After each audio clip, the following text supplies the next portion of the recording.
Если взять это и полить его вот этим, то получится такая вкуснятина. Это 100%, 10 из 10. После ошеломительного успеха Horizon Zero Dawn перед инди-корпорацией Sony стояла невероятная задача — сделать еще одну игру в открытом мире с прятками в кустах. Что же ты за дрянь?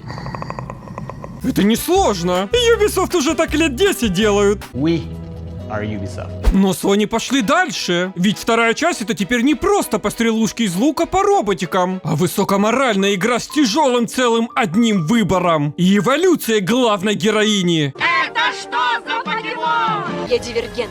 Над игрой настолько усердно работали, что даже перенесли ее на год, чтобы не работать над ней. По итогу игра успешно вышла с такими небольшими проблемами, как летающие текстуры, подгружающиеся текстуры во время вступительной катсцены, персонажами, проходящими сквозь текстуры и текстурами огня, не наносящими урон, даже стоя под лавой. Кто ты, воин? А денег у инди-разработчиков хватило только на единственную текстуру содержимого сундуков. Ведь всем известный факт, что люди будущего хранят в контейнерах эликсиры, стрелы и свитки. Я работаю на отъебись. По этой же причине все вещи нам передают исключительно под камерой, чтобы не рисовать их. А любой предмет засовывают в... My ass. Ну и что на это скажут фанаты PlayStation? Надо снимать на PlayStation 5. Всем остальным геймерам почему-то не понравился нахрен сломанный паркур с компасом и невозможность играть без подсказок. Когда вот это все отключат по всему миру. Вот что ты будешь без этой подсказки делать? За что выставили игре справедливую оценку. Но эту битву мы проиграли. В чем сила? У кого борода, тот и сильный. Правда, Sony забыли, что бородатые женщины не покупают игры. Игры покупают мужчины. В основном, чтобы в них страдать.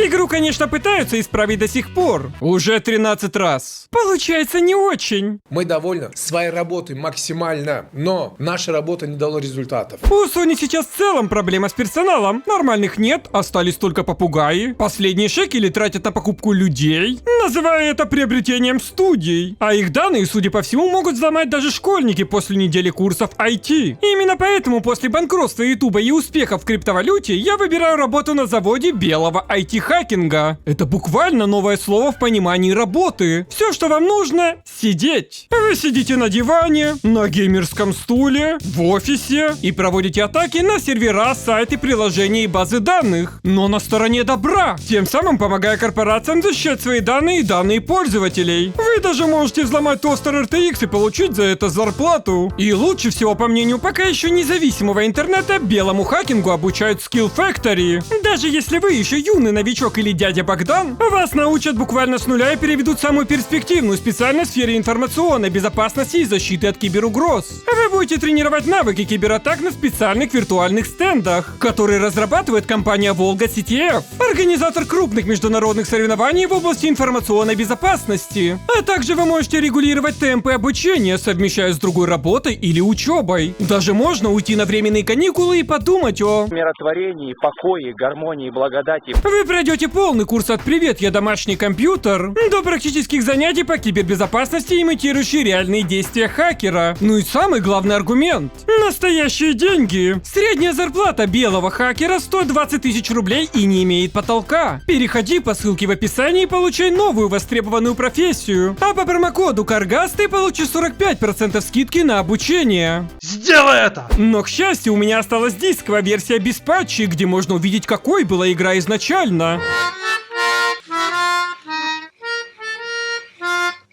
Есть и хорошие нововведения. С абсолютно каждым персонажем у Элой доступен диалог. Больше это не тупые болванчики, на которых можно только прыгать. А нет, можно. Даже по детям. В боевой системе против людей тоже есть успехи. Теперь люди — это роботы, с которых нужно сбивать слабые части брони. Такими темпами и до первого ассасина дойдем. Да, уклонения до сих пор не работают, а анимация атаки 4,5 на игру. Но зато для Элой добавили несколько сотен вариантов стонов. И ровно столько же всеми любимых загадок, решить которые можно только единственным правильным путем, придуманным разработчиком. Тебе думать еще рано. Но в Horizon играют не ради боевой системы, возможно, теперь даже не ради Элой или хотя бы стабильной игры, а ради незабываемого приключения хрупкой белой девушки, спасающей, судя по всему, Африку. It's time for Africa. И так как оригинал я прошел на самой максимальной сложности, эту часть я буду проходить исключительно на минималках. Ведь за любой выбор буквок в этот раз вы получите... Нихуя. Для понимания сюжета нам коротко рассказали о событиях прошлой части. Люди создать роботов. Земля уничтожена. Плохо. Ученые создать искусственный интеллект. Спасти Землю через 1000 лет. Хорошо. Элой родиться из пробирки ученой. Злой искусственный интеллект хотеть уничтожить мир. Плохо. Элой взять лук и по роботам стрелами пыш-пыш спасти всех. Хорошо. Плохой. Сайленсер сохранить злую программу. Ля ты крыса. И теперь Элой ищет копию хорошего искусственного интеллекта Геи, потому что в прошлый раз мы спасли Землю не до конца. Все в порядке. Элой планирует ее спасать еще 4 части. С первых же кадров нас удивляют графонистой Милфой. Wake up. Wake up. И узнаем очень важную информацию об Элой. Я выросла изгоем. Я не умею праздновать. Я дивергент. Новых персонажей разработчикам было лень придумывать, поэтому из ниоткуда появляется... Из прошлой части. А в будущем Элой будут в принципе окружать одни... И если раньше VR-брюлики были редкостью, сейчас Элой их спокойно раздает, ломает, а под конец, судя по всему, начнет ими барыжить. На сохранившемся космическом корабле мы узнаем, что древние элитные люди в количестве одного белого мужика и монгол пытались свалить с Земли на другую планету, за что мы их коллективно презираем. А вот мы умные. Палка, робот, бить. И искусственного интеллекта Геи здесь не оказалось. Но зато нам показали, что она чернокожая женщина. И разработала ее тоже женщина. Ведь это важно. Почему вы с той женщиной похожи? Ты, по-моему, перепутал. Из-за впустую потраченных месяцев у Элой накопилось много эмоций. Поэтому в катсценах разработчики будут использовать все сразу. После пролога Элой возвращается в Меридиан из прошлой части, где ей успели возвести памятник. А местный король уже 2 игры безуспешно подкатывает яйца к Рыжуле. Но теперь мы можем ответить ему взаимностью благодаря улучшенной системе диалогов, которая не работает. Выбор, ты где? Выбор? Выбор? Я не вижу выбора. Ну хоть с остальными персонажами можно поговорить. Итаман, что нужно сказать? Я уничтожу всех белых цисгендерных мразей. Ты молодец. Голограмма Сайленсера направляет Элой в запретный Запад, где она найдет ответы на все вопросы. Но почему он запретный? Потому что... Запад успешно загнивает. И как удобно, что именно в этот момент король отправляет туда посла, чтобы заключить мир с местной коммунистической партией Тенакт. Но больше вопросов у меня к мужику, который спускал Элой по лифту из говна и палок. Да пошла твоя физика на... Изначально мы пришли в долину, чтобы встретиться с послом и отправиться с ним в запретный Запад. Но он сказал, чтобы мы зачистили локацию, захватили 8 вышек, выполнили все квесты и собрали весь мусор. Готов, Краловый. К счастью, в игре много нового качественного контента. Настолько много, что вначале у нас отбирают все оружие, чтобы каждый рандомный бомж давал нам наше же снаряжение. Прокачку Элой тоже забыла. Я развиваюсь или нет? А ну, я развиваюсь? Так и не понял, я развивался или нет? Поэтому, когда вы будете прокачивать одни и те же перки из прошлой части, помните, зачем вы это делаете? Ради ее улыбки. Ну хотя бы харизму героини прокачали. Теперь Элой полноценная. Буква Б. Быдло. Вне зависимости от ваших решений, Элой будет быковать, унижать и оскорблять любого белого мужика каждые 5 минут. Как ее остановить? Ее не остановить. Я не против дерзких девушек, даже если они бухают, даже если у них борода. Но можно было обойтись хотя бы без вшей. Пообщавшись с персонажами из первой части, мы наконец-то готовы отправляться в новую локацию, чтобы еще 30 минут расспрашивать о жизни очередного бомжа. Мы добавим вам колесо диалога внутри колеса диалога, чтобы у вас было еще больше диалогов. А ведь это оказался действительно интересный персонаж с тяжелой судьбой. Он смог выжить рабом и заслужить признание в стране, где его клан все ненавидели, чтобы спустя десятки лет вернуться на родину и принести мир враждующим народам. Надеюсь, его не убьет через 5 минут какая-нибудь случайная полулысая чернокожая злодейка, которую покажет 3 раза за игру. Нет. Элой, может, ты хотя бы кого-то спасешь? Вообще похую. Что дальше? Сделать ей случайного мужика, которому оторвало руку главного персонажа? После победы над мини-боссом Элой получает возможность парить. И это было бы очень круто, если бы исключительно в самом конце игры нам не дали птеродактиля. Ну и нахуй я это делал? Долго искать следы Сайленсера в запретных землях не потребовалось.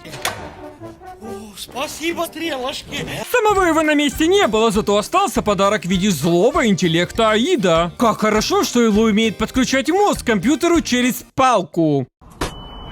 И в этот момент мы узнаем страшную правду. Сайленсер на протяжении последних месяцев допрашивал Аида, нашел остатки Геи, привел нас к ней, пока все это время Элой шароебилась в кустах. Правда, от Геи осталось только 2%, и с этого момента начинается увлекательный поиск ее подфункций для великой битвы бобра со злом. Прям как в такой известной игре, как Assassin's Creed Valhalla. Там вроде еще брат был. Заменим на сестру, и никто не заметит. Вообще странная ситуация. Из ниоткуда появились летающие. А радиоактивные люди? Забрали худую версию Элой, а нам оставили вот это. Так еще и отпинали и бросили в канаву. Но я всегда ищу плюсы. Хотя бы под водой Элой наконец-то заткнулась. А игра оказалась настолько толерантной, что героиня легко перепутала своего покойного отца с чернокожим корешем. По какой-то причине без единой царапины Элой проспала 2 дня. Наверное, поэтому Сайленсер все делает сам. Нам ведь всего лишь мир спасать. Даже Сникер за это время успел склеить самочку. Как ребенок, тащишь в рот всякую гадость. Местный клан оказался довольно колоритным. Кушают в основном листья, одеваются тоже в листья. Почему-то постоянно поют. Просто очень плохая музыка. И даже знают, где, возможно, находится хранилище с подфункцией Геи. И в этот момент, когда я думал, что хуже деда с торчащим соском уже не будет, появилась полуголая бабка. Что за хуйня сейчас происходит?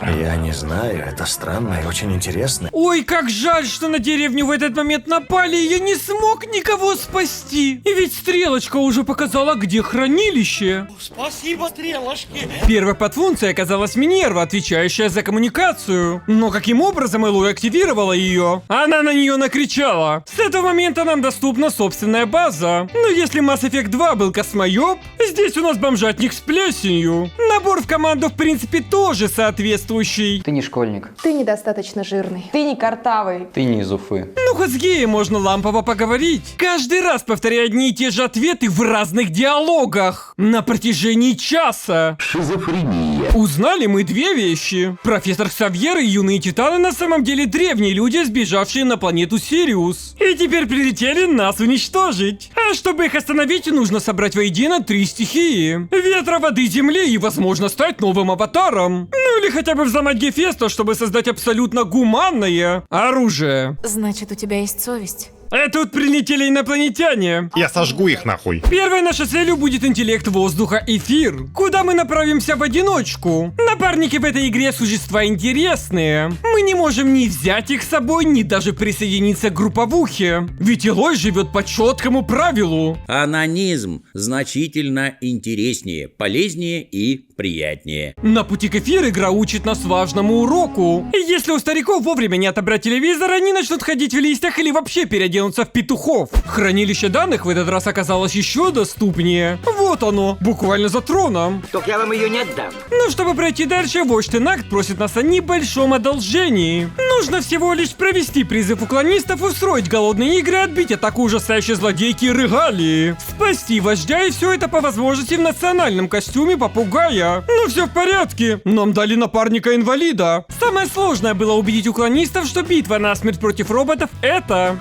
Заебись. Ведь их деревня с детьми и стариками защищена со всех сторон горой валунов. Элой, ты ведь не конченая мразь? Надо сокрушить вал. А что будет с поселением? Вообще похую. Сама битва из людей исключительно правильного цвета прошла успешно, пока не напали. 10 минут тира, и наконец-то Эфир у нас. В этот раз даже не пришлось кричать на нее. А в награду нам даже оставили напарника-инвалида. Спасибо. На базе нас уже ждал старый друг Эрент. И его мотивация помогать самая искренняя. Думаешь, меня можно купить каким-то дешевым бухлом? А вот и можно! Перед отправкой к следующей цели Гея добровольно-принудительно отправляет нас на поиски загадочного сигнала еще одного ИИ и Лифии. Перед входом в пещеру мы наблюдали за таким обычным явлением, как уничтожение инопланетянки стаи бомжей. Ведь ни одна технология не сравнима с острой палкой. Вместо компьютера внутри мы нашли сестренку, которую почему-то Сникерс решил присвоить себе. Сейчас мы будем заниматься сексом. От клона мы узнали много нового. Инопланетяне прилетели уничтожить Землю. Уже знали. Создали для этого рыжулю. Это и так логично. Их планета уничтожена. Допустим. Это не предки астронавтов, а изначальные люди, прожившие 1000 лет. Мне все равно похуй. Лесбийская история с инопланетянкой внутри Матрицы? Вот с этого момента поподробнее. Пока симпотная сестра фантазирует о варениках, следующей целью бабы Вали будет Посейдон. А находится интеллект морей в пустыне. Ну, естественно. В целом быстрая и ненапряжная миссия. Единственный минус которой: Элой получила акваланг и теперь будет продолжать пиздеть каждые 30 секунд даже под водой. Но зато в конце показали мультик. Ведь в отличие от прошлой игры, здесь почему-то спустя 1000 лет спокойно работают голограммы, насосы и даже спутниковая тарелка. А как только мы откачали воду, везде на локации моментально появился огонь. Я разработчик, моей вины здесь нет. На пути к Диметрии Элой познакомилась со своей новой лучшей подругой, на фоне которой даже она красавица. Бегемоты. Они кажутся умиротворенными, даже милыми. С этого момента можно наконец-то составить тир-лист самых стрёмных самок. Новая спутница оказалась в теме технологий, да еще и с похожей целью — восстановить матушку природу. Поэтому Элой уничтожает целый лес, чтобы научиться бить палкой по железке. Что происходит в голове у шимпанзе? Это настолько впечатлило всех мужчин, что они буквально склонились перед силой. Которая и не снилась моему отцу. Элой в принципе настолько сильная и независимая, что перед ней все кланяются. Даже рандомный мужик посреди пустыни прибежал встать на колени и умереть. Диметры для взлома Гефеста оказалось недостаточно. Теперь нам нужны еще и коды доступа Теда Фаро, основателя проекта Возрождение Человечества. Как удобно, что наша новая подруга Альва состоит в лагере культистов, поклоняющихся ему. Поэтому отправляемся в... Местный директор, узнав, что мы клон той самой ученой, пропускает нас. Но так как он белый мужчина... С этим парнем что-то не так. Все это время Тед Фаро продолжал жить в виде мутировавшего гомункула. Но из-за рейтинга нам его не покажут, как и рану на теле любой женщины. А вот белым мужиком я бы не хотел быть в этой игре. Помянем. В этот раз мы получили не только коды доступа, но и очередного напарника. Начнем посвящение. Повернись, я расстегну штаны. Осталось только подбодрить клона самыми теплыми словами перед суицидальной миссией. Благодаря тому, что мы собрали все подфункции геи, а Элой сразу... И там, и тут. Время поглощения Гефеста сократилось в 2 раза. Из 35 часов до 4,5. Математика. К сожалению, технику печати из Наруто прервали пришельцы. Убили Черныша. Все, ханты. А Элой спасла добрая лесбиянка Тильда, что не сильно обрадовало, ведь только что на ее глазах умер друг. И единственное, что смогло отвлечь ее, это... Завтрак. Хочу. Судя по рассказам, Тильда перешла на нашу сторону после сильного и независимого мультика про жизнь Элой. Вот именно так и было, верю, блядь. Верю. В это время Сайленсер придумал, как победить пришельцев. Тильда разработала план наступления, а Элой решила вспомнить о существовании регалии. Оседлала птеродактиля и полетела на разборки. А кто же это? Бэтмен! По способностям обе героини фактически одинаковые, поэтому их сражение больше похоже на типичную женскую драку. Мои чувства делают меня сильной, слабой, сильной, слабой, сильной. Мужика найдите! После победы нам впервые за всю игру дают выбор: оставить регалию в живых или убить. Но так как это абсолютно ни на что не влияет, Я тебя породил, я тебя и убью. несмотря на то, что Сайленсер помогает Элой вторую игру подряд, она по-прежнему ему не доверяет. Я тебе не верю! Ты несешь хуйню! Ну так уж и быть, угрожая, дает ему последний шанс. Бойся меня. Бойся меня. Для финальной битвы мы собрали лучших из лучших. Боди-позитивщица, алкаш, инвалид, тысячелетняя бабка, симпотная вдова, сильная женщина и Сайленсер, которого все ненавидят. Осталось понять, зачем все эти люди, если мы всегда все делаем одни. Держат нас только за тем, чтобы потом съесть. Чтобы мы за садом смотрели. И чтобы в попу на нас... И пока мы думали, как создаются все эти машины, оказалось, что их делают из воздуха. Наша главная задача всеми способами гонять лысого, пока заряжается невероятно технологичное оружие из говна и палок. Сказочные твари! Вам тут официально не рады. Сайленс, ты можешь отключить щиты? Вообще удивительно, что все это время у людей прошлого было 1000 способов убить Элой. Но вместо этого они ее исключительно бросали. Вставай. Через не можу. Спасаем сестру и узнаем еще одну страшную правду. Оказывается, космочелы сами уничтожили свою колонию на Сириусе, создав еще один искусственный интеллект Немезиду, которая пробудила в прошлой части Аида. И теперь летит уничтожить еще и Землю. Если коротко... Мы все умрем! Но Тильда делает нам деловое предложение. Она, Элой и Гея улетают на планету лесбиянок, чтобы воссоздать человечество. Выгодно. Вот только Тильда просчиталась, Элой не умеет думать. Я все могу! Побеждаем финального босса и наслаждаемся ожиданием апокалипсиса. Вот и все. По итогу даже Сайленсер достойно оценил выбор Элой. Ты же вообще не умеешь идти на разумные компромиссы. Господа, по-моему, это лайк? А разработчики буквально говорят, что Horizon — это теперь новый ассасин.